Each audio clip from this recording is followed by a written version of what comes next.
ಇದು ಖಜೂರ್ ಆತ ನೋಡ್ರಿ. ಇದು ಗಿಡಕ್ಕೆ ಅಲ್ಲಿ ಆಗಿ ಒಳಗೆ ಅದಾವ ಖಜೂರ್ ಗಿಡ ಒಳಗೆ ಕಾಯತ್ತಲ್ರಿ ತಿನ್ನು. ಅಲ್ಲಿ ಯಾವ ಬರ್ರಿ ಒಳಗೆ ಮುಳ್ಳೆ ಭಾಳ ಅದಾವ ಈ ಗಿಡದಾಗ. ಇದಕ್ಕೆ ಹೊಡಿಬೇಕೇನ್ರಿ ಈಗ? ಇದಕ್ಕೆ ಹಾಲು ತನ ಹೊಡೆದೇವ್ರಿ ಪಕ್ಕಿ ಇನ್ನೂ ಬಾಡಲಿ.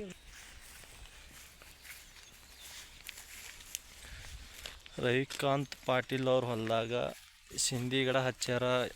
ಎಷ್ಟವ್ರಿ ಬೀಗ್ರ ಸಿಂಧಿ ಗಿಡ ಇವು? 4,000 ಸಿಂಧಿ ಗಿಡ ಹಚ್ಚಾರ. ಈಗ ಸಿಂಧಿ ಏನದ ತೆಗಿಲಿಕ್ಕೆ ಗಿಡ ತಯಾರಿ ಆಗಿದ್ದಾವ. ಆದರೂ ಮತ್ತೆ ಒಳಗೆ ಒಂದು ಸ್ವಲ್ಪ ಸಿಂಧಿ ಗಿಡ ಅನ್ನೋದು ಹೋಗ್ಯಾವ. ಒಳಗನಗೋದಕ್ಕೆ ಸಿಂಧಿ ಗಿಡ ಹಚ್ಚಾಕತ್ತಾರ. ಇದು ನೋಡ್ರಿ ಹುಲ್ಲ ಯಾವ ಥರ ಒಂದು ಕಾಡ್ದಲ್ಲಿ ಬೆಳೆದಂಗೆ ಆಗ್ಯದ. ಈ ಕಡೆ ಅನಿಲ್ಲ, ಈ ಕಡೆ ಹಸಿರು ಚಲೋ ಉಣತ್, ಈ ಕಡೆ ಹಸಿರು ಚಲೋ ಉಣದ್ರಿ. ಈ ಕಡೆ ಇದು ನೋಡ್ರಿ ಸಿಂಧಿ ಗಿಡ.